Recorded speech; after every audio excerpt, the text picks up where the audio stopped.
안녕하세요. 신승아 교수입니다. 지난 시간에 이어서 스포츠 심리학 필수 이론에 대해서 조금 살펴볼 건데요.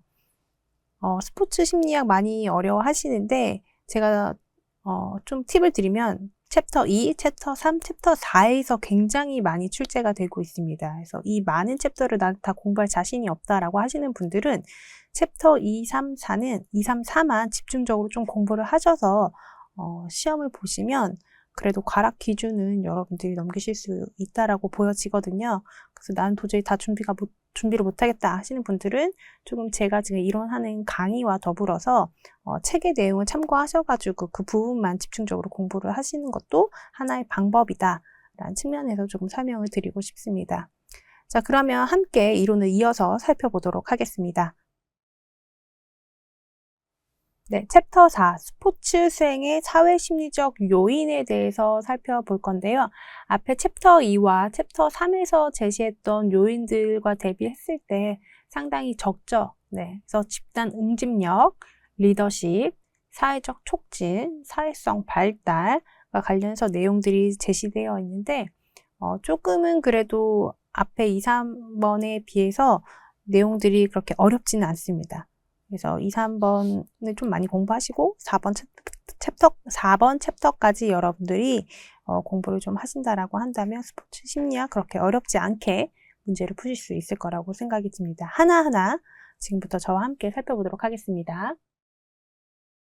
네, 먼저 집단 응집력에 대해서 살펴볼 건데요. 집단 응집력이라는 것은 여러분들 집단 구성원들이 목표를 공유하고 서로 단결해서 하나로 똘똘 뭉치는 것을 의미를 하는데 이것이 팀의 인원이 많은 종목일수록 팀의 응집력이 많이 요구됩니다. 그 수준이.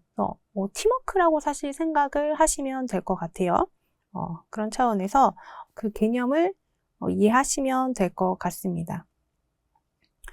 먼저 여기 제시되어 있는 캐론의 집단 응집력 결정 요인에 대해서 살펴보도록 할 건데요. 굉장히 많이 출제가 돼요. 이것도 여러분들이 반드시 알아두셔야 하는 개념 중에 하나인데 캐론이 제시한 집단 응집력의 결정 요인은 여기 보시는 바와 같이 환경 요인, 개인 요인, 팀 요인, 리더십 요인 이렇게 구분이 되어 있어요. 이걸 통해서 팀 응집력을 강화할 수 있고 이 팀 응집력이 집단적 성과와 개인적 성과로 나뉘어서 그 성과를 도출할 수 있습니다. 그래서 여러분들이 다음 보기 중 캐론이 제시한 집단 응집력 결정 요인이 아닌 것은 이렇게 제시가 될 수도 있고요. 또는 팀 요인과 개인적 요인을 섞어 놓은 다음에 다음 중 캐론이 제시한 집단 응집력 결정 요인 중 팀 요인에 속하지 않는 것은 이런 식으로 출제가 될 수 있기 때문에 다양한 형태로서 어떻게 문제가 출제되는지 좀 예상하시면서 환경 요인, 개인 요인, 리더십 요인, 팀 요인 이걸 각각 구분하셔가지고 조금 외우시면 좋을 것 같습니다. 다음으로 집단의 사회적 태만과 극복 지도 전략에 대해서 살펴볼 건데요. 사회적 태만이라는 것은 개인이 집단에 속해 있을 때 혼자일 때보다 노력을 덜 기울이는 현상을 사회적 태만이라고도 하고 이것을 또는 링겔만 효과라고도 합니다. 여러분들이 사회적 태만 또는 링겔만 효과라는 단어가 제시가 되면 이거는 사회적 태만과 관련된 내용이구나 라는 것을 여러분들이 아실 수 있어야 합니다. 그래서 집단의 사회적 태만과 관련해서 관련된 내용을 조금 살펴보면 무임승차 전략, 그 다음에 반무임승차 전략, 최소화 전략, 그 다음에 할당 전략 이렇게 나눠져 있는데요. 무임승차 전략은 다른 사람의 노력으로 혜택을 받고 자신은 노력을 기울이지 않으려는 태도입니다. 저 이거 굉장히 안 좋아하는데 제가 그래서 수업에서도 사실 조별 과제를 잘 안 내는 이유가 이 무임승차 하는 친구들 때문에 제가 이만한 조별 과제를 안 내고 개인 과제로 대체를 해서 저도 제시를 하고 있는데요. 그걸 조금 생각을 하시면서 이해를 하시면 쉽게 이 문제를 푸실 수 있습니다. 그래서 무임승차 같은 경우는 나는 노력을 하지 않고 다른 사람이 노력해서 나는 그냥 혜택만 보겠다. 그죠? 이런 것을 무임승차 전략이라고도 하고요. 그 다음에 반무임승차 전략 같은 경우에는 다른 이들의 무임승차를 보고 자신도 노력을 줄이는 태도입니다. 이것을 반무임승차 전략이라고 하고, 최소화 전략은 적은 노력으로 쉽게 결과를 얻고자 하는 방식입니다. 그 다음에 할당 전략은 개인의 이익만을 위해 집중하면서 집단에는 최소한의 노력만 하는 태도를 할당 전략이라고 합니다.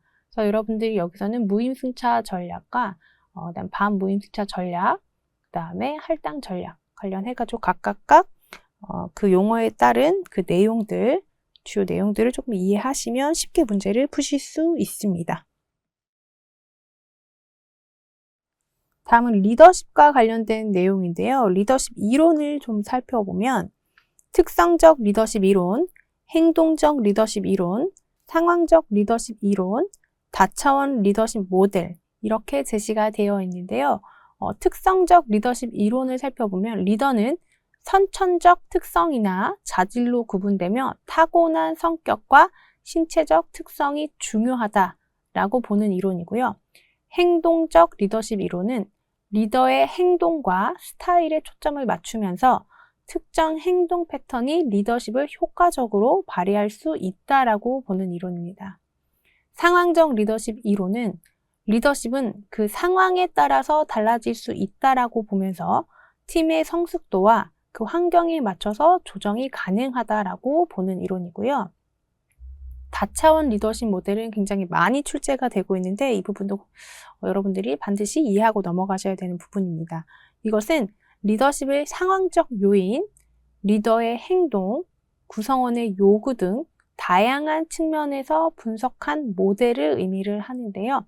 각각 좀 보시면 그 주요 키워드가 있어요, 내용에. 그죠? 특성적 리더십은 선천적 특성, 그죠? 리더가 이미 선천적 특성을 가지고 있어야 된다라고 보는 거고, 행동적 리더십은 그 리더의 행동과 어떤 스타일, 그죠? 특정 행동의 패턴, 뭐 이러한 키워드가 있을 거고, 그 다음에 상황적 리더십은 어떠한 상황에 따라서 그 리더십은 달라질 수 있다라고 본다면 그건 상황적 리더십. 그 다음에 다차원 리더십 같은 경우에는 상황적 요인, 리더의 행동, 구성원의 요구 이런 것처럼 다양한 측면에서 분석을 한다라고 본다면 다차원 리더십 모델로서 여러분들이 이해를 하시면 쉽게 문제를 푸실 수 있습니다. 다음은 리더십 유형에 대해서 살펴볼 건데요. 관계 중시형 리더, 민주형 리더, 과제 지향형 리더, 전망 제시형 리더, 지시형 리더, 코치형 리더 여기에 제시된 리더십 유형 외에도 다양하게 제시가 될 수 있습니다. 여기에 나온 거 외에 뭐 출제가 된다라고 한다면 한두 가지 정도 뭐 출제가 되겠죠. 그 중에서도 내가 그 두 가지를 모른다고 하시더라도 여기에 있는 리더십 유형을 여러분들이 이해를 하시면 그 문제는 맞히실 수 있는 가능성이 높겠죠. 그래서 아닌 것을 찾는 거기 때문에 내가 관계 중시형 리더는 이거다라고 반드시 다 알고 계신다면 그 중에 내가 처음 들어보는 거 그죠? 그걸 선택하면 되겠죠. 하나하나 좀 살펴보도록 하겠습니다. 관계 중시형 리더라는 것은 인간관계를 강화시키고 신뢰와 소통을 중요시하면서 팀 내 조화를 유지하는 것을 중시하는 리더를 관계를 중시하는 리더라고 얘기를 하고요. 민주형 리더는 의사결정 과정에 모든 팀원들이 참여할 수 있도록 하고 그다음에 팀원의 의견을 수렴하고 그다음에 집단의 협력을 강화시키는 것을 민주형 리더라고 합니다. 그다음에 과제 지향형 리더 같은 경우는 높은 성과를 기대하고 그다음에 모범적인 행동, 그다음에 빠른 결과를 중시하는 성향을 가진 것을 과제 지향형 리더라고 하고요.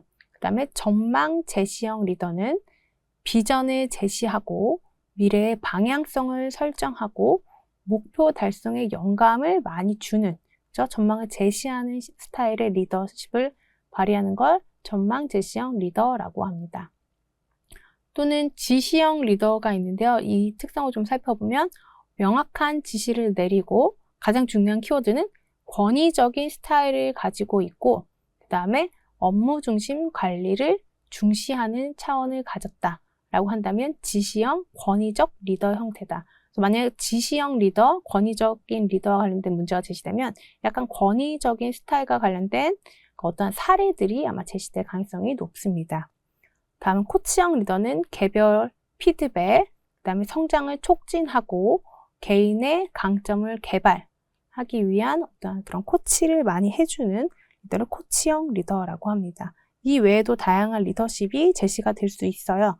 그러나 그걸 모른다고 하더라도 여기에 있는 리더십에 대한 유형만 여러분들이 알고 계신다면 문제를 푸시는데 그래도 쉽게 푸실 수 있을 거라고 생각이 듭니다. 다음은 강화의 개념과 그 종류에 대해서 좀 살펴보도록 하겠습니다.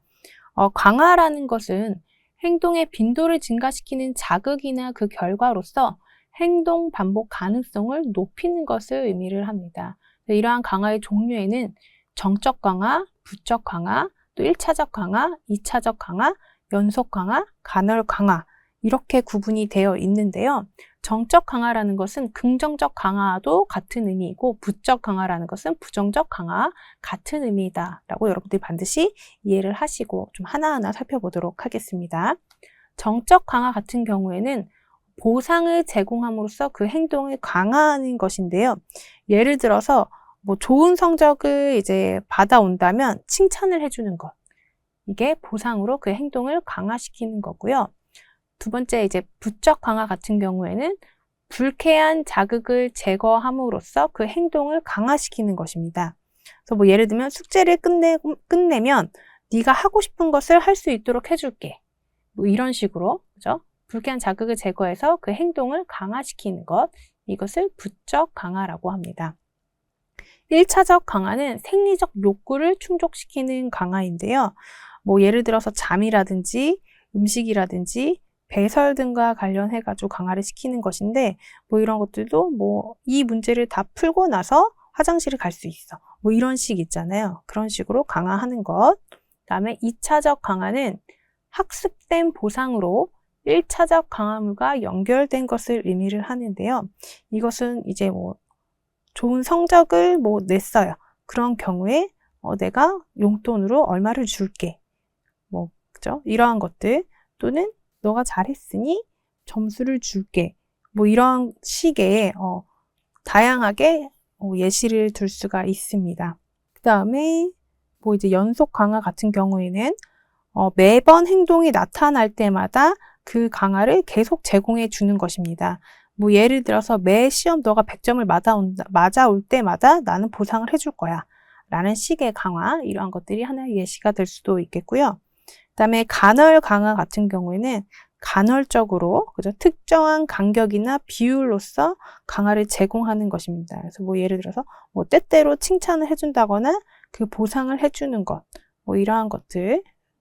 그래서 매번 주는 것이 아니라 간헐적으로 그것을 주는 것, 이것이 간헐 강화입니다. 여기서 중요한 것은 정적 강화와 부적 강화에 대해서 여러분들이 정확히 이해하고 계시면 될 것 같습니다. 네, 다음은 처벌의 개념과 종류에 대해서 좀 살펴볼 건데요. 처벌이라는 것은요, 행동의 빈도를 줄이기 위해 사용되는 자극이나 결과, 행동을 반복하지 않도록 하기 위한 것을 의미를 합니다. 이러한 처벌에는 정적 처벌과 부적 처벌이 있습니다. 정적 처벌은 불쾌한 자극을 추가해서 행동을 감소시키는 것을 의미하고요.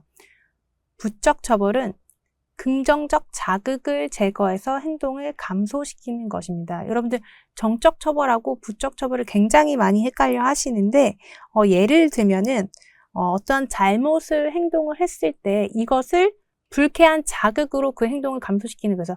너가 이렇게 뭐 약속을 했는데 약속을 지키지 않으면 나는 너한테 잔소리를 할 거야. 또는 벌을 줄 거야. 라고 하는 식의 처벌이 이루어진다라고 한다면 이것은 정적 처벌에 해당이 되고요. 부적 처벌 같은 경우에는 너가 약속을 했는데 이걸 지키지 않았어. 그렇다면 나는 너의 자유시간이나 네 핸드폰을 뺏을 거야. 라는 식으로서 그 사람이 좋아하는 것 있죠. 긍정적인 자극을 제거해서 처벌을 내리는 것. 이것이 부적 처벌입니다. 정적 처벌 같은 경우에는 그러니까 어떤 잘못을 행동을 했을 때 거기에 따른 뭐 잔소리라든지 꾸중이라든지 뭐 이러한 것들 동시에 이렇게 이루어진 불쾌한 자극을 주는 거라면 부적 처벌은 어떤 규칙이나 똑같이 잘못된 행동을 했을 때 그 사람이 좋아하는 거 어떤 긍정적인 자극을 제거하는 거예요. 네, 그래서 뭐 자유시간이라든지 너가 좋아하는 친구들과 뭐 만나서 나가 노는 시간을 줄일 거야. 또는 용돈을 좋아하는데 용돈을 줄일 거야. 라는 식으로 긍정적인 자극을 제거해서 행동을 감소시킨다라고 한다면 이거는 부적 처벌에 해당한다고 보시면 될 것 같습니다. 다음은 공격성에 대해서 살펴볼 건데요. 적대적 공격과 수단적 공격으로 구분이 되어 있습니다. 그래서 적대적 공격은 어떠한 선수가 이제 시합에서 상대에게 고통을 주려는 의도에서 발생하고 주로 분노나 감정에 의해 이것이 촉발된다라고 본다면 이것은 적대적 공격이라고 봅니다. 네, 수단적 공격은요. 목표 달성을 위해서 공격이 수단으로서 활용되는 것. 이것을 수단적 공격이라고 합니다. 그래서 우리 팀의 승리를 위해서 이 사람한테 내가 개인적인 감정이 없으나 승리를 위해서 어떤 공격을 하는 경우, 이걸 바로 수단적 공격이라고 이해하시면 될 것 같습니다. 공격성 이론에 대해서 살펴볼 건데요. 공격성 이론에는 뭐 여기 보시는 바와 같이 본능 이론, 좌절 공격 이론, 사회 학습 이론, 진화론적 이론, 인지 정서 모델, 단서 촉발 이론, 생리적 각성 이론, 전이된 흥분 이론 이렇게 제시가 되어 있는데요. 하나하나 좀 살펴보도록 하겠습니다. 본능 이론 같은 경우는 공격성은 본능적이고 타고난 충동에서 비롯된다라고 보는 것입니다.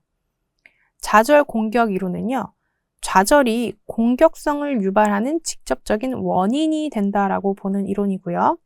사회 학습 이론은 공격성은 관찰과 모방을 통해서 학습이 된다라고 보는 이론입니다.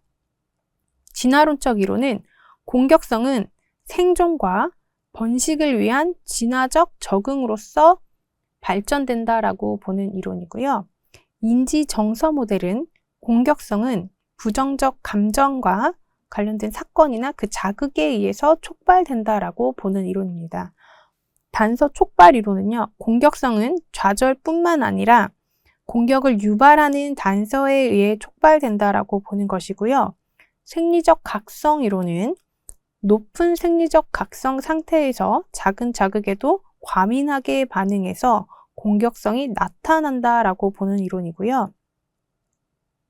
전이된 흥분 이론은 이전 상황에서의 흥분이나 그 각성이 다른 상황에서 공격성으로 전이될 수 있다라고 보는 이론이 전이된 흥분 이론입니다. 그래서 보시면 너무 공격성과 관련된 이론이 이렇게 많은데 내가 어떻게 외워? 라고 여러분들이 생각하시겠지만 이 이론의 이름과 그 내용을 살펴보면 그 내용에서 주요 키워드가 있습니다. 그 키워드만 생각을 하시고 이 내용 전체 이해하려고 하지 마시고요. 여기에서 나오는 주요 키워드와 일치시켜가지고 조금 외우시면 쉽게 외우실 수 있어요. 본능 이론 같은 경우에도 그냥 공격성 본능적으로 타고났다 하면 이건 본능 이론이에요. 좌절 공격은 좌절이 공격성을 유발한다.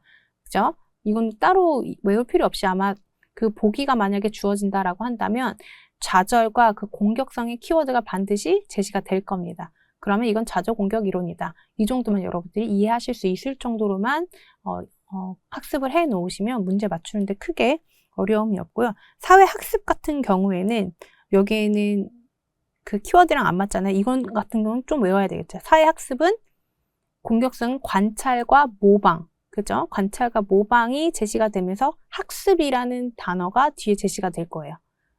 그렇기 때문에 이렇게 제시가 될 경우에는 사회학습 이론이다. 그 다음에 뭐 진화론적도 생존과 번식을 위한 진화적 적응, 진화적이라는 키워드가 제시가 될 거고요. 이런 식으로 해서 좀 주요 키워드하고 일치시켜서 여러분들이 외우시면 쉽게 문제를 푸실 수 있습니다. 다음은 챕터 5번 운동심리학 부분에 대해서 좀 살펴볼 건데요. 운동을 통해서 그 운동이 심리적 효과가 어떻게 나타나느냐. 그래서 운동과 심리적 효과 간의 그 관계를 규명하는 연구를 주로 하는데 여기에 그 심리적인 요인들을 좀 살펴보면 스트레스 감소, 우울증 완화, 불안 감소, 자신감 향상, 인지기능 향상, 수면 개선, 사회적 유대 강화, 긍정적 정서 경험 이렇게 나타나 있는데 조금 하나하나 살펴보도록 할 거고요. 여기에서도 사실 출제되는 문제 유형들은 정해져 있어요. 정해져 있고, 그 많이 출제되는 유형들은 제가 지금 이 이론 강의에서 제시를 해드리고 있기 때문에 2, 3, 4를 공부하다가 난 너무 힘들다라고 하시는 분들은 5번 강의 같은 경우는 이렇게 이론 강의를 들으시면서 관련된 이론 조금 그런 것들은 책에서 조금 보충하는 형태로서 진행하시면 되고, 나머지 파트들은 시험 보시기 전에 한두 번 정도 훑는 정도로 공부를 하셔도 충분히 스포츠 심리학에서 과락 기준을 넘기실 수 있습니다. 하나하나 좀 살펴보도록 하겠습니다.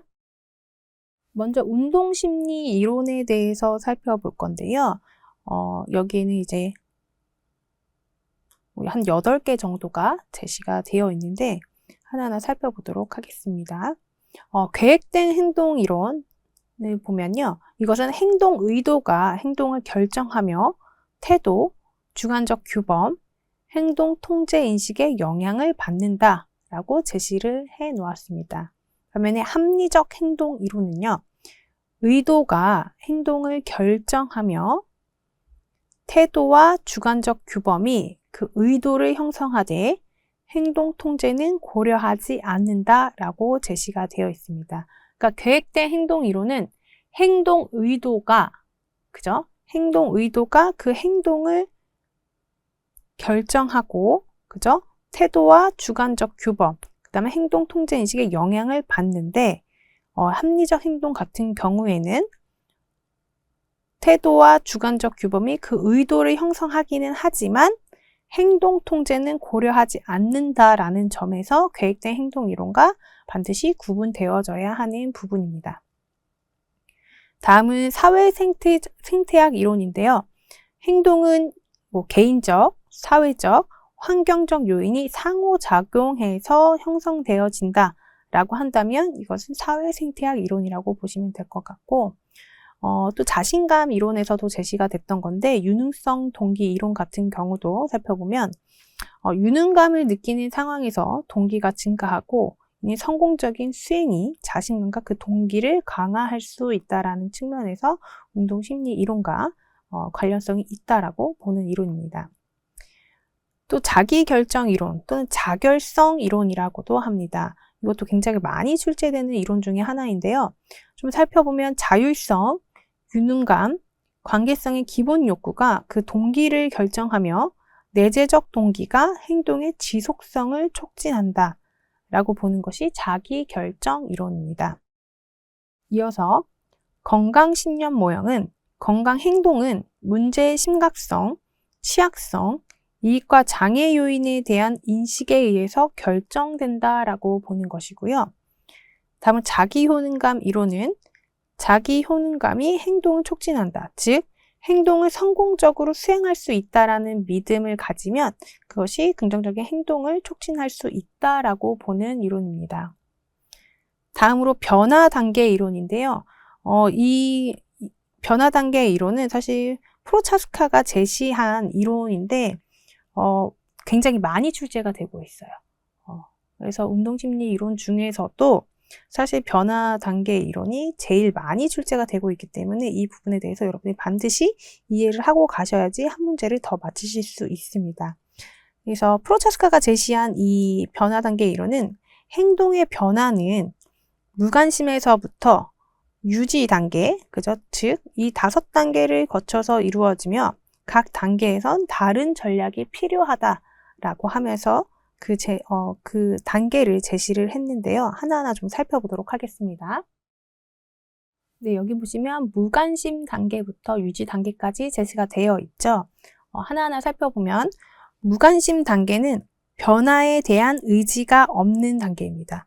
그래서 내가 운동을 할 계획이 없어요. 운동에 관심도 없고 운동을 할 의지가 전혀 없습니다. 그 단계를 무관심 단계라고 하고요. 관심 단계는 변화에 대해 고려하고 생각은 하지만 아직 행동으로 옮기지 않은 상태. 그래서 내가 운동을 해야 되겠다라고 생각은 하지만 아직까지는 내가 행동으로 옮기지 않은 상태. 그게 관심 단계예요. 그래서 이 사람은 어쨌든 변화에 대해서 운동을 해야 되겠다라는 생각을 하고 있기 때문에 6개월 이내에 운동에 참여 의도가 있다라고 보여지는 단계가 바로 관심 단계이고요. 준비 단계는 변화를 위한 구체적인 계획을 세우는 단계로 곧 행동을 할 의지가 있는 상태입니다. 그래서 내가 이번 달에는 뭐 바쁘니까 다음 달에 내가 운동을 시작할 거야. 그래서 나의 어떤 스케줄을 정리하고 언제 내가 뭐 운동을 하기 위해서 피트니스 센터를 방문해서 뭐 등록을 해야지. 뭐 이런 식의 그런 구체적인 계획을 세우는 단계가 바로 이 준비 단계고, 이것은 1개월 이내에 그죠? 운동 참여 의지가 있는 상태를 준비 단계라고 합니다. 그래서 여러분들이 관심 단계하고 준비 단계를 되게 굉장히 많이 헷갈려 하시거든요. 그래서 이거를 관심 단계와 준비 단계를 여러분들이 반드시 이해하고 넘어가셔야 되고요. 다음으로 실천 단계는 실제로 행동을 시작한 단계예요. 이제 내가 뭐 피트니스 센터를 등록해서 다니고 있는 단계. 그래서 계획된 변화를 실천하는 단계이나, 그러나 이 운동 실천의 단계가 6개월 미만, 그죠? 6개월 미만인 경우, 그죠? 운동 실천을 한 초기 단계라고 여러분들이 생각을 하시면 될 것 같습니다. 다음으로 유지 단계인데요. 이것은 그 행동을 장기적으로 유지하고 있는 상태를 의미합니다. 그래서 변화된 행동을 지속하면서 다시 원래 상태로 돌아가지 않으려고 노력하는 단계. 그래서 이것은 6개월 이상 지속된 단계일 경우 유지 단계라고 보고 있습니다. 그래서 여러분들 이 5단계와 관련해가지고 보기가 주어지면서 다음 중 관련이 있는 것은 뭐 이런 식으로 고르는 문제들이 많이 출제가 돼요. 그 중에서 가장 헷갈려 하시는 게 관심 단계와 준비 단계입니다. 그래서 이 부분은 관심 단계와 준비 단계를 정확하게 그 개념을 이해하셔서 문제를 푸신다면 충분히 맞히실 수 있는 문제라고 보여집니다. 다음으로 운동 실천과 관련된 요인에 대해서 살펴볼 건데요. 이것도 굉장히 조금 20년도 전까지는 매년 거의 출제됐던 문제들인데, 이건 2024년 출제됐던 문제입니다. 좀 살펴보면, 운동 실천 관련 요인은 크게 개인적 요인과 사회적 요인, 물리적 환경 요인으로 구분이 되는데요. 보통 문제에서는 개인적 요인과 사회 환경 요인으로 크게 구분을 해서 문제가 제시가 됩니다. 그래서 개인적 요인 안에는 어떤 배경 요인, 신체적, 정신적 상태, 그 개인의 습관과 경험이란 요인들이 제시가 되어 있고요. 사회적 환경 요인에는 지도자, 그죠? 그다음에 운동 집단, 사회적 지지, 그다음에 문화적 요인, 이러한 것들을 포함해서 설명을 하고 있습니다. 그래서 물리적 환경 요인에는 어떤 운동 시설과 그 장소들, 그다음에 날씨와 환경, 외부적인 요인들, 이런 것들을 제시를 하는데, 여러분들이 이거를 다 구분해서 외우기 어렵다라고 한다면 크게 개인적 요인이냐, 사회환경적 요인이냐, 이것만 명확하게 구분하실 수 있으면 됩니다. 개인적 요인에는 뭐 배경 요인인 연령, 성별, 직업, 교육 수준, 뭐 건강 상태 등이 포함이 될 거고요. 신체적, 정신 상태 같은 경우에는 건강적 상태, 그다음에 체력, 또 운동에 대한 동기라든지 의지, 자기 효능감, 태도 등 이러한 것들을 나타내는 키워드다라고 한다면 이거는 개인적 요인이다. 그다음에 습관, 그죠? 과거 운동 경험이나 어떠한 습관, 운동에 대한 선호도도 이것도 개인과 관련된 내용이겠죠. 반면에 사회적 요인은 개인의 요인이 아닌 그 외부적인 요인이라고 여러분들이 이해를 하시면 될 것 같고, 여기에는 지도자, 코치, 감독, 트레이너, 뭐 이러한 사람들이 동기를 부여해 주는 것, 그 사람들이 영향을 미치죠. 그 다음에 운동 집단, 함께하는 운동 동료, 어떠한 그룹, 그죠? 운동을 같이 하는 공동체, 뭐 이러한 것들이 나타날 수 있고, 또 사회적 지지에는 뭐 가족, 친구, 동료 등의 이제 그 사람들이 주는 격려, 응원, 어떤 자원 제공, 이러한 것들이 사회적 지지 요인으로 포함이 될 수 있고요. 그 다음에 문화적 요인은 지역사회 규범, 신념, 사회적 관습, 뭐 이러한 것들이 포함이 될 거고, 그 외에 이제 물리적 환경으로 날씨와 환경, 이런 것들은 사실 사회적 관계 요인하고는 좀 멀지만, 여러분들이 이걸 난 명확히 구분하는 게 좀 힘들어요 라고 한다면 개인적 요인과 사회적 요인으로 구분해서 조금 외우시면 쉬울 것 같아요. 그래서 각 섞어놓고서 이 중에 뭐 실천 요인으로 다른 하나는 뭐 성격이 다른 것은 뭐 이런 식으로 이제 많이 출제가 되고 있거든요. 그래서 이게 개인적 요인인지, 그죠? 개인의 하나의 뭐 연령, 건강 상태, 개인의 운동 경험과 관련된 건지 아니면 내가 아닌 타인에 의해서, 그죠? 타인의 사회적 요인에 의해 영향을 받는 것인지를 명확히 구분하실 수 있다면 문제 푸시는데 굉장히 도움이 되실 겁니다. 다음은 챕터 6, 스포츠 심리 상담과 관련된 내용을 살펴볼 건데요. 이 파트는 스포츠 심리학에서 이제 상담 윤리와 관련된 문제들이 굉장히 많이 출제가 되고 있습니다. 그래서 심리 상담을 진행함에 있어서 그 심리 상담사가 지켜야 할 어떤 윤리 규정, 그죠? 이러한 것들과 관련된 내용들이 제시가 되고 있는데, 먼저 한국 스포츠 심리학회가 제시한 윤리 규정을 먼저 살펴보면요. 상담자와 내담자 간의 이성 관계를 금지해야 한다. 뭐 너무 당연한 얘기들을 해요. 네. 그래서 쭉 문제의 난이도가 그렇게 어려운 난이도는 아닙니다. 그래서 다음으로 미성년 내담자의 가족과 개인적 또는 금전적 관계를 맺지 않아야 한다. 그 다음에 상담실 외에 내담자와 사적 관계를 형성하는 것을 금지해야 한다. 그 다음에 친구나 친척 내담자로 수용을 금지해야 한다. 그 다음에 전문 자격을 유지해야 하는데 교육이라든지 연구 참여와 관련해서 최신 상담 지식을 반영한 교육을 지속적으로 받아야 한다. 그 다음에 사전 동의 절차 관련해서 내담자의 권리 이해 및 참여를 유도해야 한다. 그 다음에 비윤리적 상황 시 적절한 기관에 보고해야 한다. 그 다음에 내담자의 결정권을 보장해야 한다. 너무 당연한 이야기들을 하고 있기 때문에 여러분들이 그냥 문제만 잘 읽어보시면 충분히 푸실 수 있는 문제입니다. 다음으로 미국 응용 스포츠 심리학회에서 상담사가 지켜야 할 원칙 중에 이제 일반 원칙과 일반 윤리 원칙을 제시하고 있는데요. 일반 원칙을 먼저 좀 살펴보면요. 일반 원칙은 상담의 가치와 목적을 정의하는 그 큰 틀에서의 규범을 의미를 하는데 여기에는 전문성, 정직성, 책임의식, 인권보호, 사회적 의무가 포함이 됩니다. 그래서 상담사는 당연히 전문성이 있어야 되겠고 그 다음에 정직해야 되겠죠. 그 다음에 상담자의 역할에 대한 어떤 책임감도 당연히 가져야 되겠고 그 다음에 내담자의 기본적인 권리와 그 존엄성을 존중하는 태도를 가져야 되겠고요.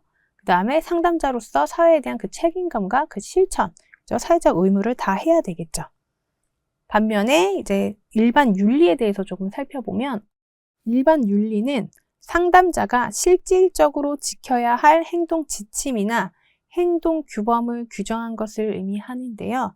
여기에는 권력 남용을 방지하는 것, 그다음 의뢰와 위임, 상담 비용, 물품 선물 수수 금지, 부적절한 관계 회피, 그다음에 비밀 유지 등과 관련된 내용들이 제시가 되어 있는데 상담의 원칙에서는 뭐 전문성, 정직성, 책임을 가져야 된다, 뭐 인권보호, 사회적 의무를 다해야 된다라고 하는 측면들이 제시된 반면에 일반 윤리에서는 이 사람이 상담자로서 그저 가져야 할 윤리 원칙을 제시하고 있습니다. 그런 측면에서 내담자를 대상으로 권력 남용이나 위협을 금지해야 한다.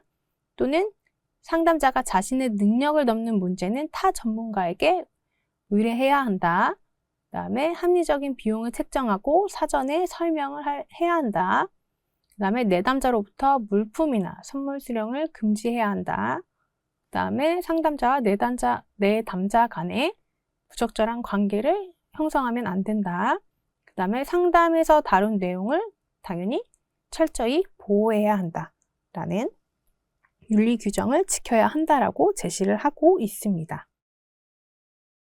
네, 다음은 스포츠 심리 상담 기법에 대해서 살펴볼 건데요. 스포츠 심리 상담을 함에 있어서 그 상담자가 이제 상담을 하는 데 있어서 도움이 될 만한 그런 태도를 형성을 해야 하는데 뭐 신뢰 내담자로부터 신뢰성을 형성하기 위한 거, 그죠? 뭐 수용한다는 거, 그다음에 내담자의 관심을 집중시키는 방법이라든지 다양하게 있는데 먼저 신뢰와 수용 부분에 대해서 좀 살펴보도록 하겠습니다. 신뢰를 형성하기 위해서는 내담자의 목표를 정확하게 파악할 수 있어야 하고요. 그 다음에 긍정적 기대를 형성할 수 있어야 하고 전문성을 갖추고 있어야지 내담자가 신뢰할 수 있겠죠. 그 다음에 정직성과 비밀 유지를 실천해야 하고 그 다음에 내담자의 의견을 충분히 존중하면서 피드백을 제공해야 하고요. 상담하는 내내, 그죠? 상담하는 과정에서 진솔한 태도로 일관성 있는 상담을 유지하는 것이 굉장히 중요하겠습니다. 다음은 수용하는 태도를 가져야 하는데요. 내담자의 감정과 그 경험을 있는 그대로 수용하는 태도를 가져야 하고 내담자를 판단하거나, 그죠? 내 멋대로 판단하거나 하지 않고 있는 그대로 수용해야 합니다. 그 다음에 내담자의 실수를 자연스러운 과정이라고 받아들여야 하고요. 그 다음에 내담자의 변화 속도를 충분히 존중하고 그 변화 속도에 맞춰서 상담을 진행해야 합니다. 또 상담자가 내담자의 선택을 존중해주고 이를 수용하는 태도를 지켜야 합니다. 다음으로는 내담자의 관심 집중을 위해서 하는 방법인데요. 이것은 내담자에게 완전히 집중함으로써 상담자가 내담자의 이야기를 잘 듣고 있음을 어필해 줘야 되겠죠. 그 다음에 신체 언어를 잘 관찰하고 그 다음에 내담자의 눈맞춤을 지속적으로 유지해주고 내담자의 말에 적절히 반응을 해줍니다. 또 내담자가 긴장을 풀기 위한 환경을 조성해 줘야 하고요. 그 다음에 내담자의 말에 주의 깊게 경청하면서 이를 반영해야 합니다. 그 다음에 상담 시에는 방해가 될 수 있는 요소들을 최소화해야 하는데 가장 중요한 게 조용한 공간을 확보하는 것이 가장 중요하겠습니다. 다음으로는 경청과 관련된 내용인데요. 내담자가 표현하기 어려운 감정을 잘 읽어낼 수 있도록 해야 하고 요약이나 재진술을 통해서 정확하게 이해를 했는지, 그죠? 그런 것들을 확인하고 그 다음에 언어적인 메시지 이외에도 비언어적인 메시지를 경청해야 하고요. 내담자가 어떤 이야기를 할 때 그 의도가 무엇인지를 명확하게 파악할 수 있어야 합니다. 또 긴장감을 줄이면서 내담자가 편안하게 대화할 수 있는 환경을 만들어줘야 되겠죠. 또 공감적 이해에 대해서 좀 살펴보면 내담자의 감정에 맞춰서 반응을 해줘야 하고요. 내담자는 슬퍼서 막 얘기하고 있는데 맞아요 웃으면서 얘기할 수 없겠죠. 그 감정에 충분히 공감하고 거기에 맞춰서 반응을 해줘야 하고 또 내담자가 생각할 시간을 충분히 제공을 해줘야 합니다. 그리고 내담자가 얘기를 했을 때 가만히 이렇게 보고 있는 게 아니라 즉각적으로 이 내담자가 어떠한 나의 반응을 원하는지 이것들을 파악해서 거기에 맞는 적절한 반응도 보여줄 필요가 있습니다. 그 다음 긍정적 존중과 관련해서는 내담자의 잠재력에 대한 믿음을 표출해 주고요. 그 다음에 내담자를 긍정적이고 굉장히 가치 있는 사람이라는 것을 강조해서 대우를 해줘야 하고요. 내담자의 앞으로의 성공과 그 발전을 칭찬하고 격려해줘야 합니다. 여태까지 상담을 통해서 좀 발전된 부분이 있다라고 한다면 지금까지 상담을 굉장히 잘하고 있습니다. 뭐 이런 식으로 칭찬과 격려를 아끼지 않아야 하고요.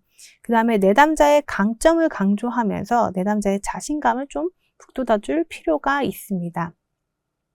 그 다음에 상담 과정에서 어쨌든 부정적인 측면보다는 긍정적인 요소를 더 중시해서 얘기를 해준다면 더 좋겠죠. 그 다음에 일치와 관련된 부분은 상담자의 내적 감정과 외적 행동이 일치하도록 행동을 해야 되겠고요. 그 다음에 내담자에게 솔직하고 진솔한 태도로 그 내담자를 대해야 되고요.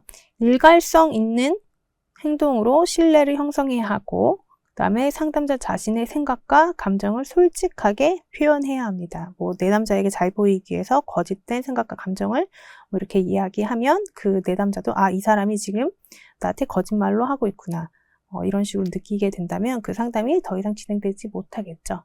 그러면 저 자신의 생각을 조금은 진솔하게 얘기를 하되 그 감정이 이 사람은 또 부정적인 영향을 미치면 안 되니까 그 감정을 솔직하게 잘 꾸며서 이야기를 하는 것도 하나의 상담 기법이 되겠죠. 그 다음에 내담자가 느끼는 감정과 상담자의 반응이 조화롭게 일치될 수 있도록 하는 것이 가장 중요합니다. 이렇게 해서 스포츠 심리의 상담 기법이 되게 다양한데요. 그 중에서도 신뢰를 얻는 방법, 그 다음에 이제 관심 집중, 경청, 공감적 이해와 관련된 부분에서 문제들이 주로 출제가 되고 있기 때문에 이 부분에 대해서 여러분들이 학습을 하시면 문제를 푸시는데 도움이 될 거라고 생각이 듭니다. 지금까지 스포츠 심리학 핵심 이론에 대해서 저와 함께 살펴봤고요. 여러분들이 시험에서 좋은 점수를 획득하실 수 있도록 저 또한 응원하도록 하겠습니다.